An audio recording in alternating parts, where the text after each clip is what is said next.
In the immortal wisdom of the legendary Jim Rohn, let this be the moment where you step into the extraordinary. This channel is your sanctuary of empowerment, your compass for personal growth, and your guide through the intricacies of becoming the architect of your destiny. In the spirit of Jim's timeless teachings, we're here to unravel the mysteries, celebrate the miracles, and delve deep into the majesty of your potential. So, as we embark on this transformative voyage together, get ready to absorb the invaluable lessons that will shape not just your actions, but the very essence of who you are. Welcome to a place where every video is a key to unlocking the magic within you. Let the journey unfold. Ladies and gentlemen, esteemed friends, welcome to this profound journey of self-discovery and personal development. In this expanded exploration, we'll delve even deeper into the transformative power of decision-making and the art of setting meaningful goals. As we navigate the intricate landscapes of life, it's essential to understand the fundamental truth that our lives are not determined by external circumstances, but by the decisions we make and the actions we take. In the words of a great philosopher, the only limits to the possibilities in your life tomorrow are the buts you use today. Let's start by unpacking the concept of decision-making. Decisions are the steering wheel of our lives, guiding us through the myriad possibilities and potential pitfalls. Every decision, no matter how seemingly insignificant, sets in motion a series of events that shape our experiences and determine the direction of our journey. Consider the power vested in the act of decision-making.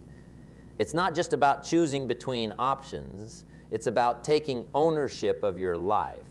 Decisions are the sculptor's tools carving out the contours of your destiny. Embrace the responsibility that comes with decision-making, for it is the key that unlocks the door to personal empowerment. Now let's transition to the art of goal, setting a cornerstone of the transformative journey. Goals are not mere checkpoints on life's journey. They are the compass points that guide us toward our desired destinations. The process of setting goals is not just a strategic exercise. It's a profound act of self-discovery and a commitment to personal growth.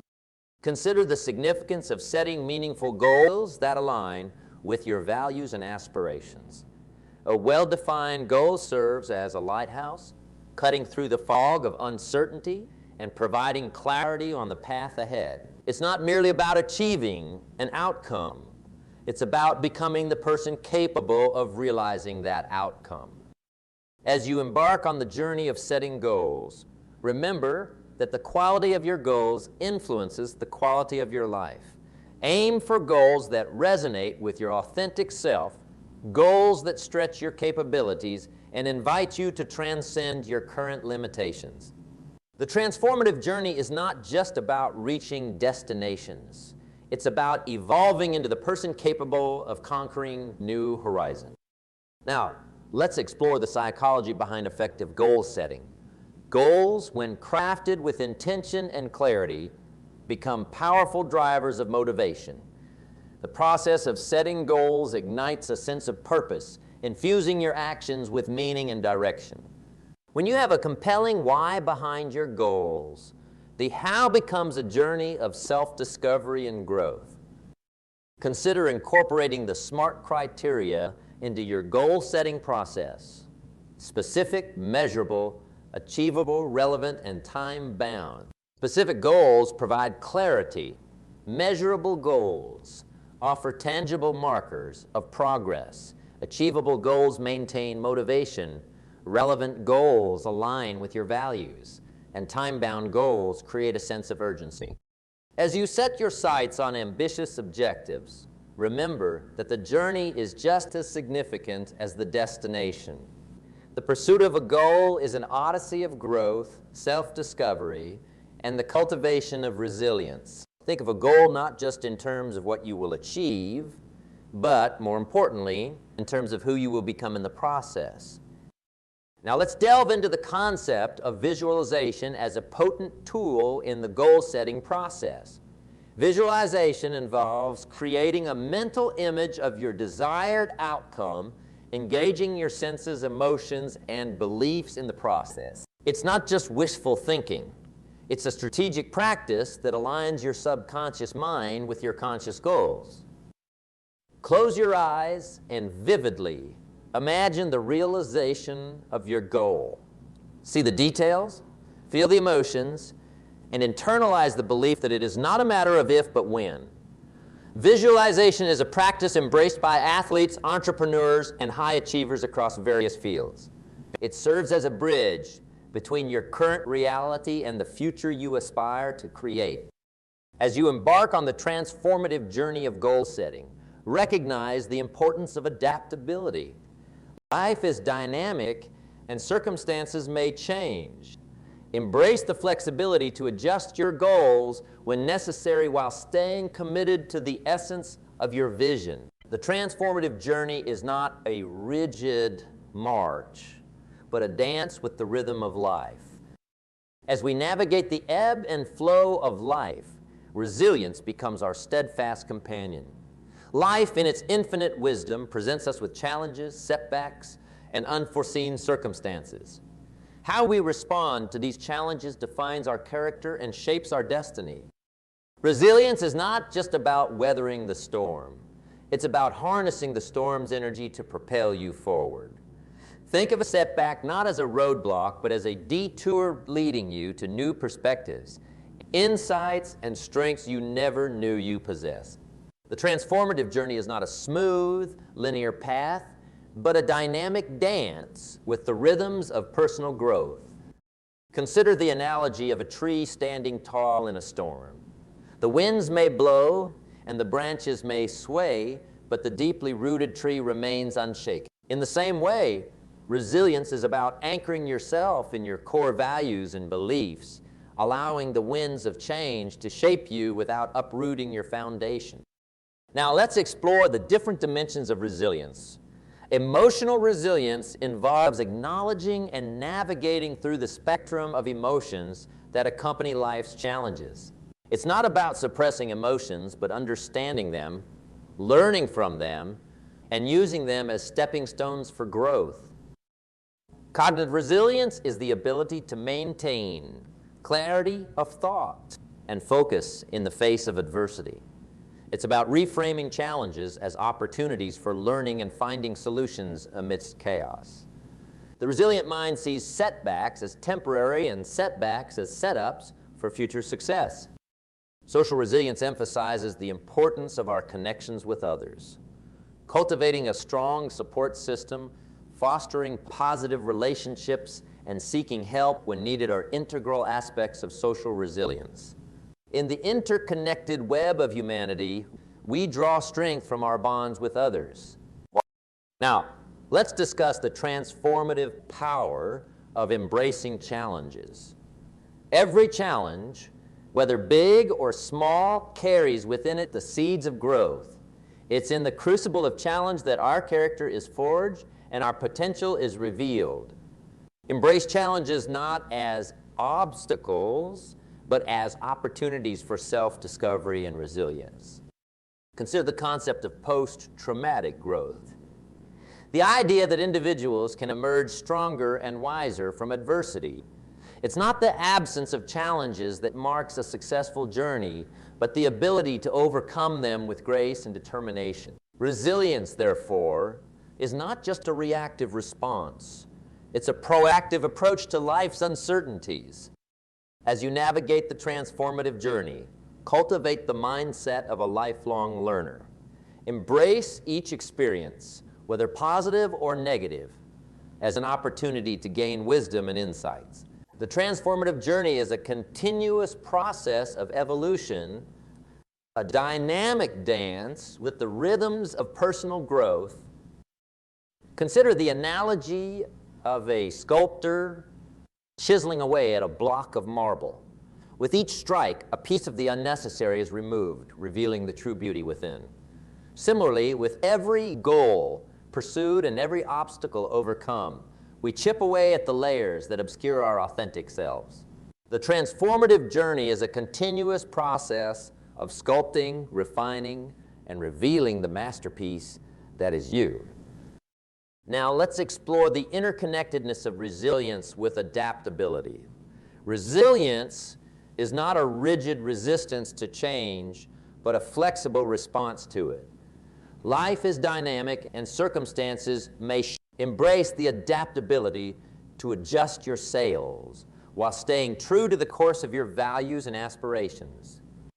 Our habits, whether constructive or detrimental, wield significant influence over the trajectory of our lives. They are the building blocks of our character, the architects of our successes, and at times, the silent saboteurs of our aspirations. The transformative journey calls for a conscientious examination of our habits, a commitment to cultivating those that align with our goals and discarding those that hinder our progress. Consider the profound truth that your habits are not just actions. They are rituals that shape your identity. The habits you cultivate on a daily basis, whether consciously or unconsciously, contribute to the narrative of who you are. The transformative journey invites you to be the author of a story characterized by purposeful habits that align with your values and aspirations. Now, let's delve into the concept of self-discipline, the bridge between goals and accomplishments. In the pursuit of personal development, self-discipline is not just a virtue. It is a necessity. It's the commitment to doing what needs to be done, even when the initial enthusiasm wanes. Cultivate the habit of self-discipline, for it is the cornerstone upon which the edifice of success is built. Consider self-discipline as a form of self-love. It's not about depriving yourself of pleasure, but about making choices that align with your long-term well-being and goals. The transformative journey involves acknowledging the transient nature of motivation and embracing the unwavering commitment that self-discipline provides. As you navigate the intricacies of self-discipline, recognize the importance of establishing routines. Routines create a structured framework for your day, minimizing decision fatigue and freeing up mental bandwidth for more significant tasks. The transformative journey is not a chaotic sprint, but a purposeful marathon, and routines provide the necessary structure for enduring success. Now, let's transition to the concept of the growth mindset, a paradigm that distinguishes between those who thrive on challenges and those who shy away from them. The transformative journey involves embracing a growth mindset, one that sees challenges as opportunities, failures as lessons, and setbacks as setups for comebacks. Consider the transformative power of your beliefs about intelligence and talent. A fixed mindset assumes that intelligence and talent are static traits, leading individuals to avoid challenges and give up easily in the face of obstacles. On the other hand, a growth mindset views intelligence and talent as qualities that can be developed through dedication and hard work, fostering a love for learning and resilience in the face of adversity. Now let's explore the role of affirmations in shaping your mindset. Affirmations are not mere words. They are declarations of intent that have the potential to reprogram your subconscious mind. Affirm daily that you are capable, resilient, and destined for greatness. As you sow the seeds of positivity in your mind, you will reap the fruits of a mindset that attracts success and abundance.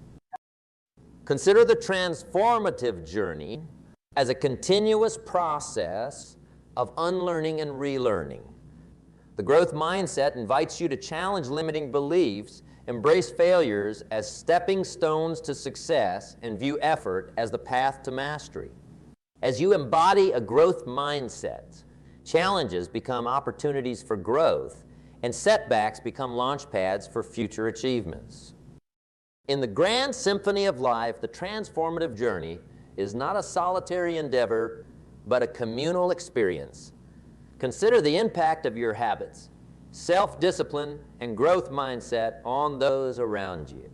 As you cultivate positive habits, demonstrate self-discipline, and embody a growth mindset, you become a source of inspiration for those who witness your journey. Think about the ripple effect of your transformative journey on your community and beyond.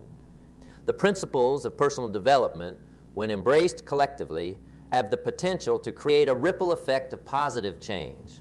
Engage in initiatives that uplift, support, and inspire, recognizing that the transformative journey is not just about personal growth. Consider the subtle, contributing to the well-being of the world around us. That shapes our attitudes, beliefs, and aspirations. The transformative journey invites us to be discerning about the company we keep, the books we read, and the ideas we entertain. Surround yourself with individuals who uplift, inspire, and challenge you to reach new heights. Reflect on the individuals who have had a significant influence on your life. What qualities do they possess? How have they shaped your perspective and choices? The transformative power of positive influence lies not only in the external guidance it provides, but in the internal transformation it sparks. As you engage with positive influences, be mindful of the reciprocal impact you may have on others. Now let's explore the transformative journey through the lens of continuous learning, a commitment to intellectual and personal growth. In a world that is constantly evolving, the commitment to lifelong learning is not just an asset, but a Stay curious, explore new horizons, and be open to the infinite possibilities that unfold when you embrace the role of a perpetual student. Consider the transformative power of learning from diverse sources. Books, podcasts, courses, and conversations. Each avenue of learning contributes to the richness of your understanding.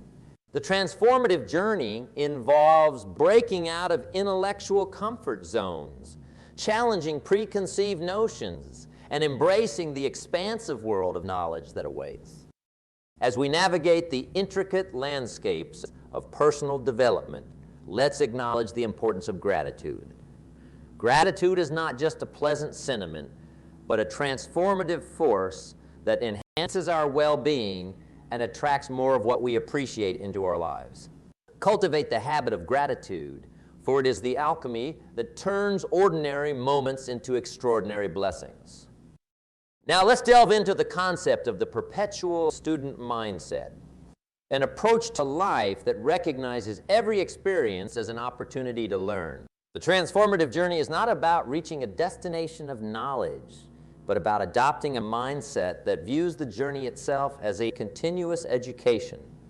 As you embody the perpetual student mindset, every challenge becomes a lesson, every setback an opportunity for growth. Consider the transformative power of curiosity. The perpetual student mindset is fueled by an insatiable curiosity about the world and a genuine interest in understanding diverse perspectives. Ask questions, seek answers, and approach every situation with the curiosity of a child discovering the world for the first time. Now let's explore the profound impact of mentorship on the transformative journey. A mentor, whether in person or through the wisdom found in books, serves as a guide, a source of inspiration, and a repository of knowledge. Seek out mentors who align with your values and aspirations, individuals whose journeys resonate with your own. As you engage in mentorship, consider the reciprocal nature of the relationship. The transformative journey is not just about receiving guidance, but about becoming a mentor yourself. Share your insights, experiences, and lessons learned with those who are on earlier steps of their journeys. In the grand tapestry of personal development, mentorship weaves threads of wisdom and experience that connect generations. Consider the impact of your journey on those around you. As you ascend your metaphorical mountains, you inspire others to embark on their paths of self-discovery. Your resilience becomes a beacon of hope, and your determination serves as a roadmap for others navigating their paths. The transformative journey is not solitary. It ripples through the fabric of communities, leaving a legacy of inspiration and empowerment. Reflect on the communities you are a part of, be it your family, workplace, or broader social circles. The transformative power of community impact lies in recognizing the interconnectedness of our journeys. Your actions, choices, and contributions influence the collective well-being of those around you. Engage in initiatives that uplift, support, and inspire, recognizing that the transformative journey is not just about personal growth, but about contributing to the well-being of the world around us. Now let's explore the transformative power of legacy, the narrative that continues beyond our individual journeys. Your transformative journey is not just about the present moment. It's about the stories you weave, the values you embody, and the impact you leave on future generations. Consider the legacy you wish to create and the principles you want to pass down as a beacon of guidance. Legacy is not about the accumulation of wealth or fame, but about the imprint you leave on the hearts and minds of others. The transformative journey involves aligning your actions with your values, contributing to causes that resonate with your beliefs, and leaving behind a legacy that reflects the essence of who you are. Now let's delve into the transformative power of leadership. Leadership is not a title, but a responsibility to inspire, guide, and empower those within your sphere of influence. Your transformative journey equips you with the insights and qualities necessary to be a catalyst for positive change in the workplace, in your community, and beyond. Consider the qualities of effective leadership: empathy, integrity, vision, and the ability to inspire others to reach their full potential. The transformative journey involves recognizing the leadership potential within yourself and cultivating the skills necessary to lead with authenticity and impact. As you navigate the intricacies of leadership, consider the concept of servant leadership. A servant leader prioritizes the well-being and development of those they lead, viewing leadership as a service to others. The transformative journey involves embracing the humility to serve, the wisdom to lead with empathy, and the courage to foster an environment where everyone can thrive. Reflect on the leaders who have inspired you throughout your journey. What qualities do they possess? How have they impacted your perspective and choices? The transformative power of leadership lies not just in the external guidance it provides, but in the internal transformation it sparks. As you embrace leadership roles, be mindful of the profound influence you may have on the growth and development of those under your guidance. Now let's explore the transformative impact of your journey on future generations. The stories we weave, the challenges we overcome, and the triumphs we achieve serve as a narrative that shapes the perspectives of those who come after us. Your transformative journey becomes a living testament to the idea that obstacles are not roadblocks, but stepping stones on the path to greatness. Consider the concept of generativity, the desire to contribute to the well-being of future generations. The transformative journey involves recognizing the interconnectedness of our lives with those who will inherit the world we shape today. Engage in actions that contribute to a positive, sustainable, and empowered future. The transformative journey is a symphony of self-discovery, resilience, and growth. It's about recognizing the beauty in the process, not just the destination. As you navigate the peaks and valleys, remember that every step, every obstacle, and every triumph is a brushstroke on the canvas of your life. Embrace the journey, for in it lies the profound and continuous transformation that makes life truly extraordinary. Lifelong learning is not just about acquiring knowledge.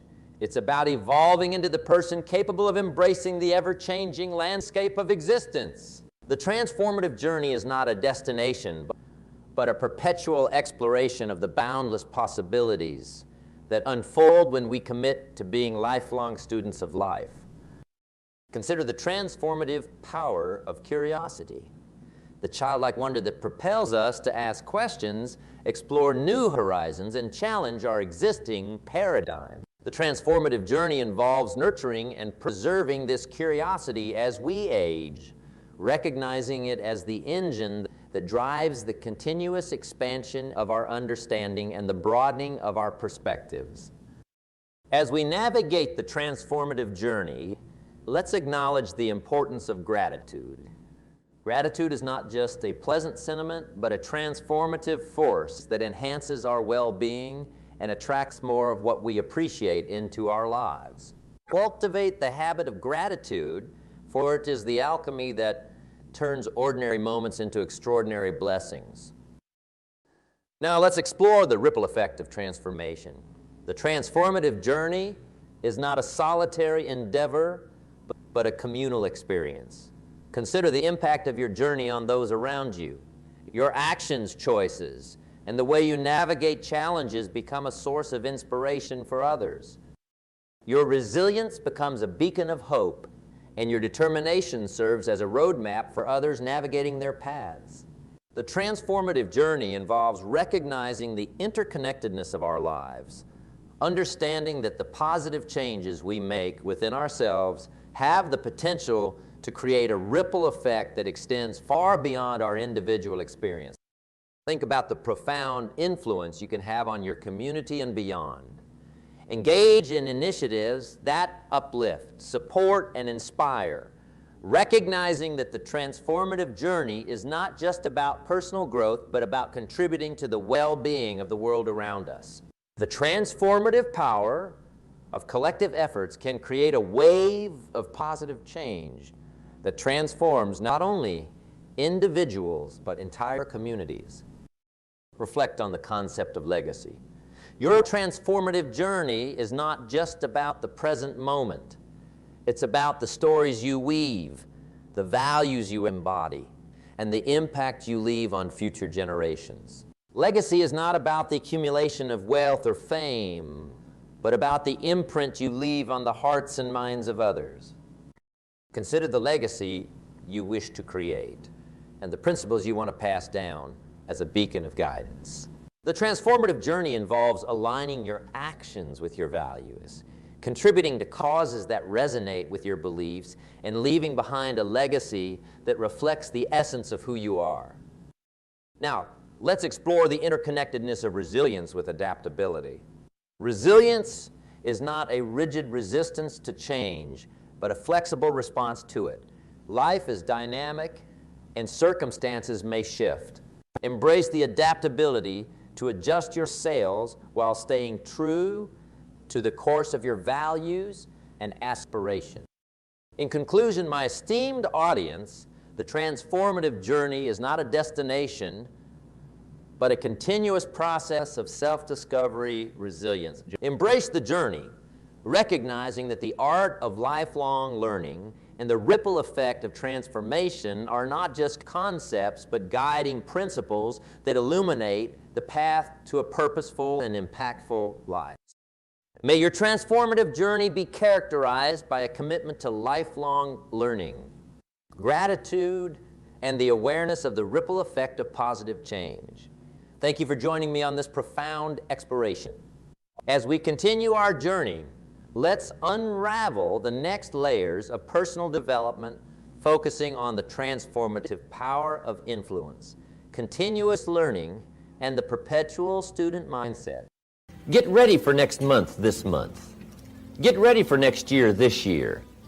Always be a day ahead and a step ahead and a year ahead in your research and your development, in researching your own feelings and life and what's going on, so that no matter what conversation comes up, what chance to communicate comes up, whether it's a business communication or a personal communication, whether it's social, whatever it is, you'll be more ready for it a few months from now than perhaps you are now, just because you're doing it deliberately and consciously.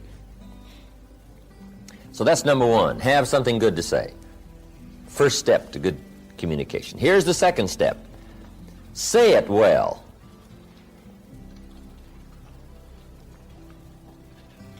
Part of communication is saying it well.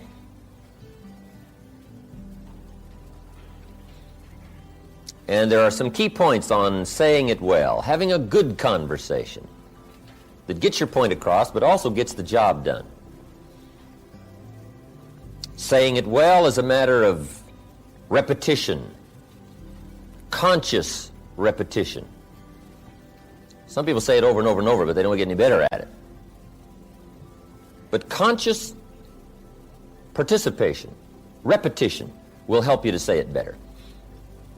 See, my first seminars, they were not that good. I'll admit that.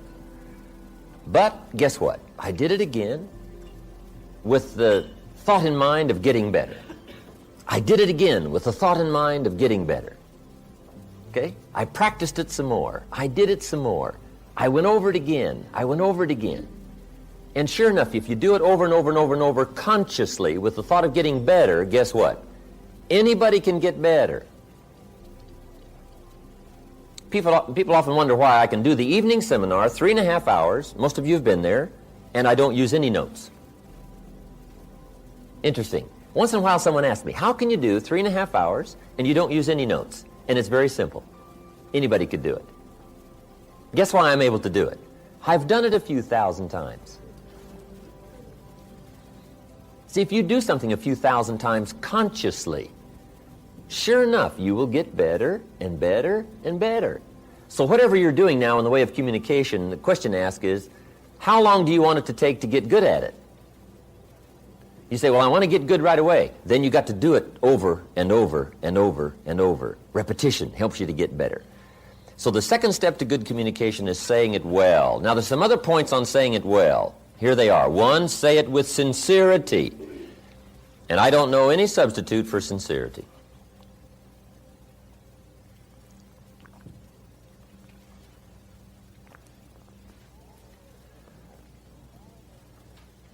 Almost everybody wants the feeling from someone else that you are being sincere, that you're not playing games with me, that you're really disclosing to me your true feelings, your true awareness, what's going on in your life and your heart and your soul and your mind. Sincerity, there's no substitute for that.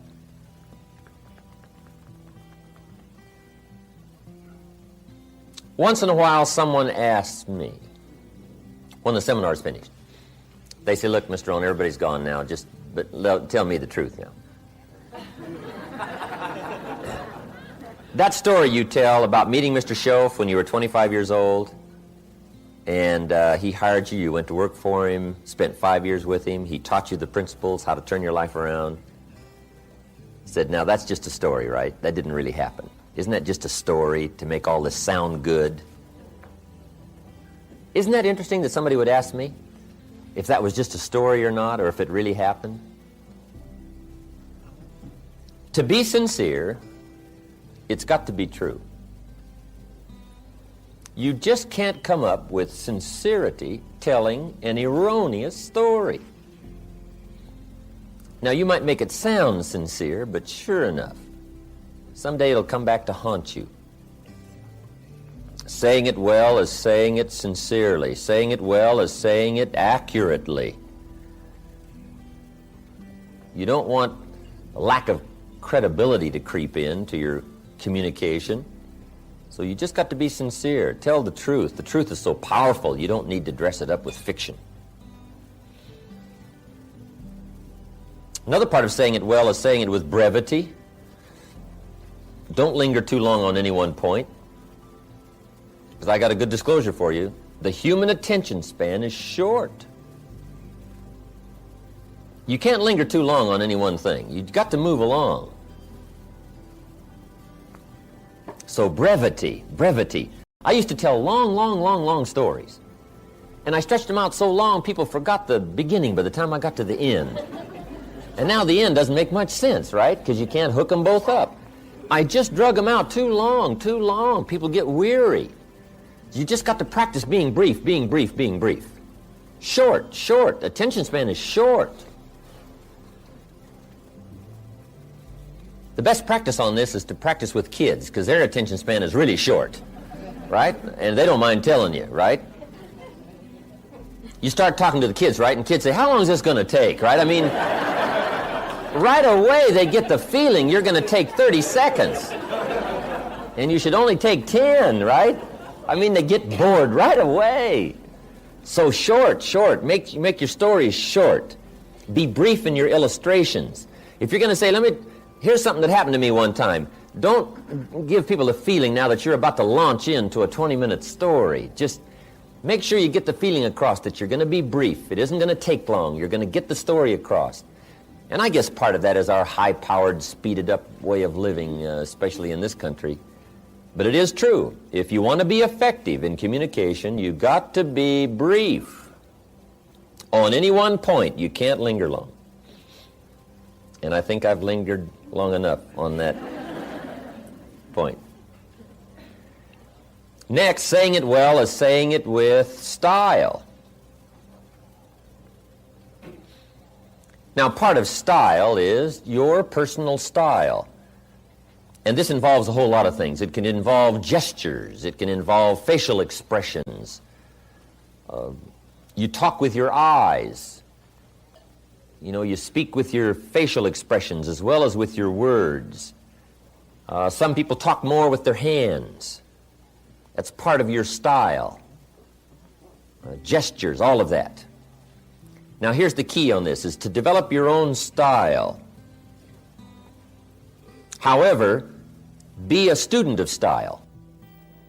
First, have something good to say. Second is to say it well. Consciously say it well. Practice saying it well. Get to where the words come more clearly, more freely. Things you used to stumble over when you talked a year ago, you just correct that. You just correct it and correct it so that now it flows better. Shorten the stories. Used to be long. Now they're shorter. You just do all that consciously, so that you get better and better at it, saying it well. Okay, here's the third step to good communication. And this is so important. Read the effect you're having. When you communicate, see, that's just major.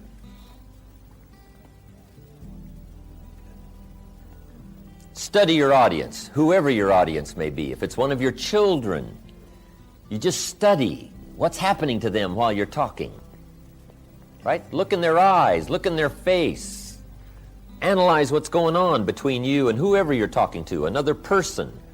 Whether it's a business conversation or a social conversation, you've got to be keenly aware of what's happening to whoever you're communicating with. Now, a real challenge is communicating with an audience. We had about 1,200 people the other night in Orange County, right?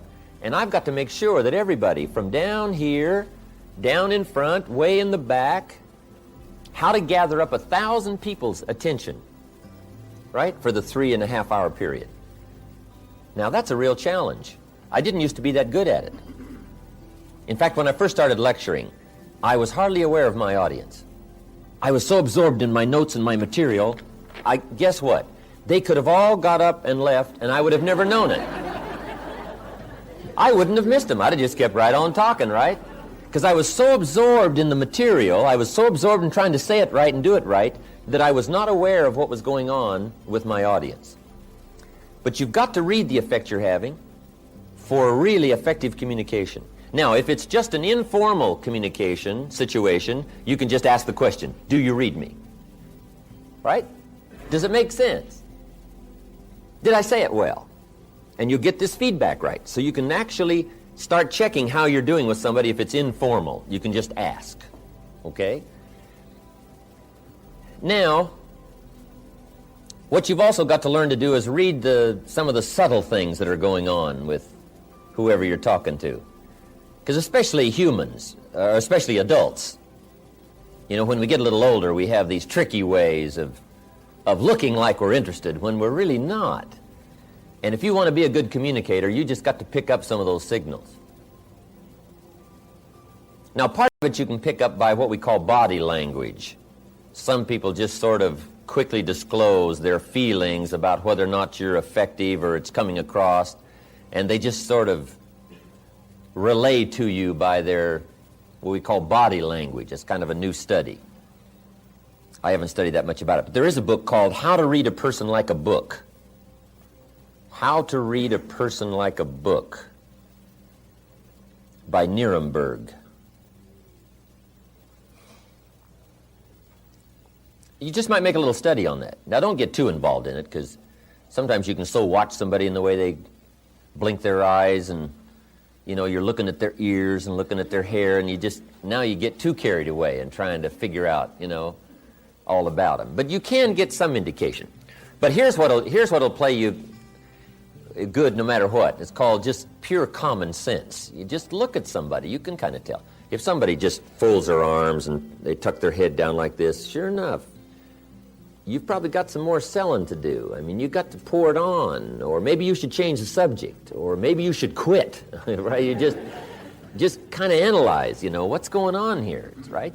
Some things are just fairly obvious. You know, if a guy's leaning toward the door like this, it's probably a sign, right? I mean, you say, oh, I got it, right? Clear. I've got a good word for the common sense approach, and it goes like this. Let the obvious be your best teacher. Whatever you do, don't ignore the obvious. You know, sometimes we say, oh, it couldn't be. Yes, it probably is.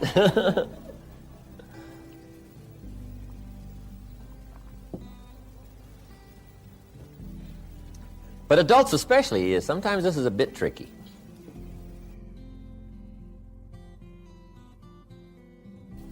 People smile, nod their head like this, and they got you shut off, and you just don't know. Okay. Because in good communication, you cannot mistake courtesy for interest. Sometimes people will be courteous, but that doesn't mean they're interested. Now, if you mistake their courtesy for their interest, now, see, you've lost the hold on good communication.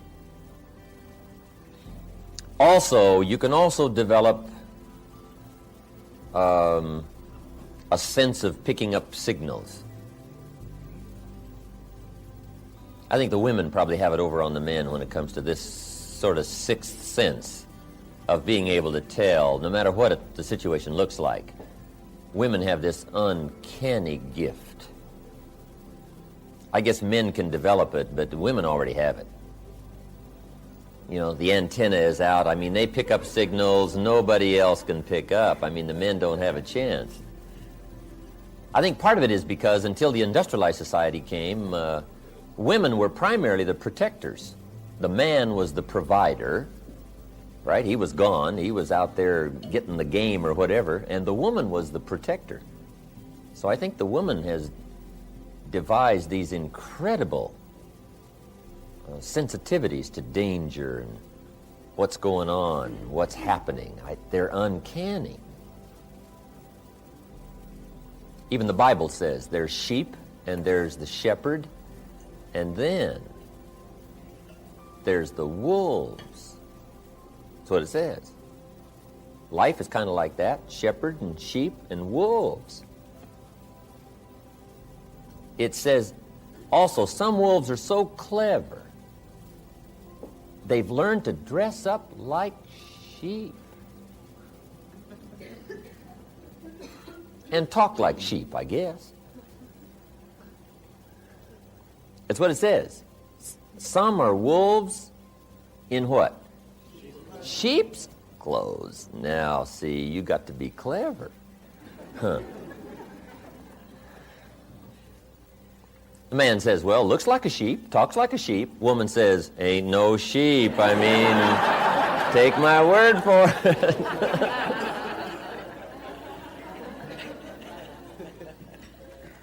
But that's that long developed instinct, I guess, right? In the middle of the night, she says, wake up, something isn't right out there. He says, right? I mean, he's gone, right? She says, no, something, right? She has this uncanny sense. So that's part of, being able to read is picking up, Mr. Schoaf called it signals.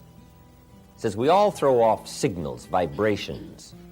I don't understand all I know about that. But have you heard the expression, a dog can tell whether or not you're afraid of him?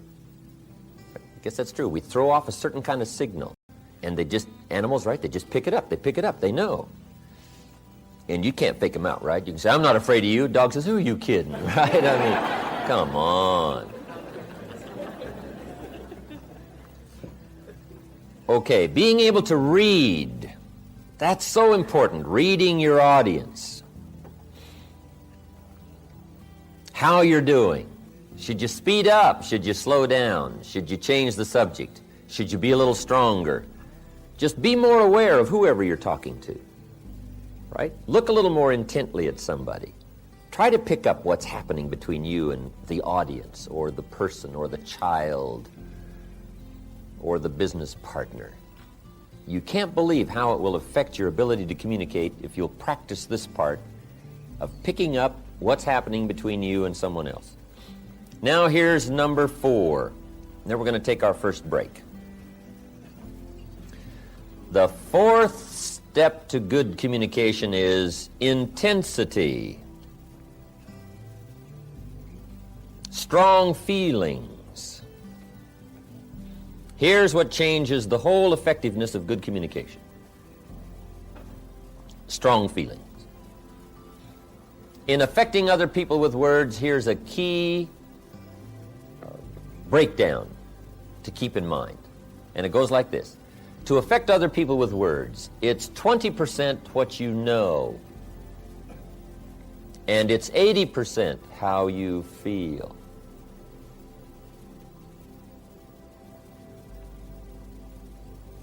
Feelings and emotions changes the whole outcome of communication.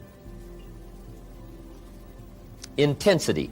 Words loaded with emotion have the best effect.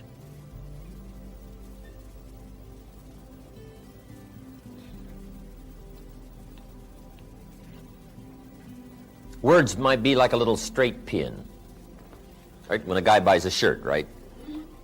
It's got all these little pins in it, right? Where they pinned all together. So you start pulling out all these straight pins. What if I took one of those straight pins and I threw it at you, this little straight pin, and it reached you, hit you in the face or hit you in the arm, hand somewhere, right? You'd feel it if I threw that little straight pin at you. What if I took that straight pin and wired it to the end of an iron bar about that long, right? And I let you have it with that. See, I could drive that pin right through your heart, right? Now, the pin is the words, and the iron bar is the emotions, the feelings, the awareness, the uniqueness of all of that mysterious stuff that humans are made of. If you will learn to put more of you into what you say, put more feelings, more awareness, more uniqueness, strength of character, conviction, strong feelings, whatever that is, just be more aware of putting more of you into whatever you say. That's that iron bar that drives what you say to the heart, to the mind, and gets the job done. Words loaded with emotion. Now, you must also learn to measure your emotions. Okay? You don't want a major outburst for a minor point. Learn to measure it. Okay? Some conversations or some points may need, right, just a mild blend of emotional feelings. And then another point may need a strong one. But you got to learn to measure that, okay? Not too much for something minor. You don't want to shoot a cannon at a rabbit. Right? It's effective, but you got no more rabbit. So learn to measure your emotions. Now, here's something important. Where does emotion come from? Where do our feelings come from? Here's where they come from. The emotions that can really help in all of your future conversations, communication. It's the blend of all of your experiences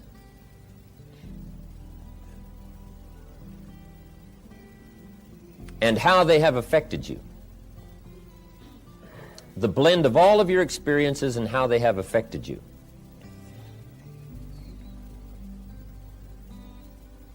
That creates now your emotional content, creates your emotional vitality and worth. So that's part of the getting ready experience on the emotional side. Be aware of your feelings. Be aware of your emotions. And as that experience grows, now when you get ready to talk, you've got the blend of knowledge and the blend of feelings to put into your conversation. And that's what creates the power.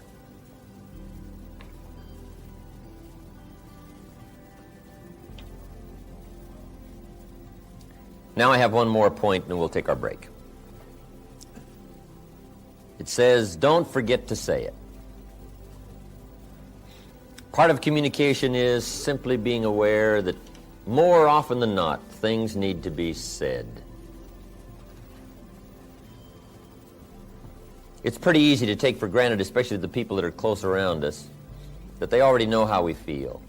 But you got to keep expressing how you feel. Here's a good phrase. Actions are no substitute for words. Now, we've used the other phrase, right? That words are no substitute for action, and that's true. Just talk, talk, talk, talk, talk, and not acting. See, that's not good. But here's what else is not good. All of the action and no talk. Make sure that the words accompany the action. Don't fail to say it.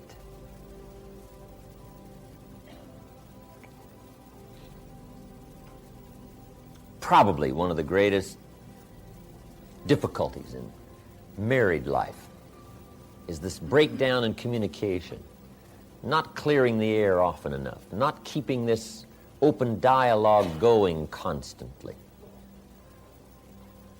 One thing I found out, take nothing for granted. Say, well, surely they understand. Well, just explain it one more time. Just say it one more time. Don't take a chance that whether they know it or not. Bring up the subject again. Make sure it's clear. It's too easy to let it slide and not make it clear.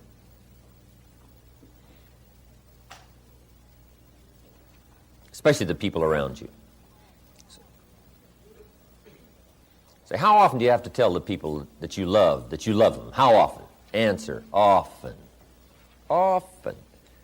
We all need reassurance. We all need it to be clear and pointed so that we know. There are some things you just don't let go. And there are some actions that will only say certain things they won't say at all. You can give somebody flowers, but flowers won't do all the talking. Flowers say, you remembered. That's probably what flowers say.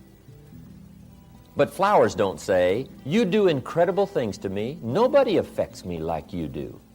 Now, see, flowers will talk, but they won't say that. That's the card you've got to put along with the flowers. Let the flowers say whatever they can say, but then don't fail to put the other words with it, because the words are so important. Judy gave me this watch back when I had a birthday in 1972, I believe it was. And it was a neat watch, Le Coultre. If all goes wrong, I can cash the watch in and live for a while, right? I mean, Judy was always doing things like that. Fabulous watch, neat gift for my birthday. But see, better than the watch was what she wrote on the back. I appreciated the watch, but the words were better than the watch.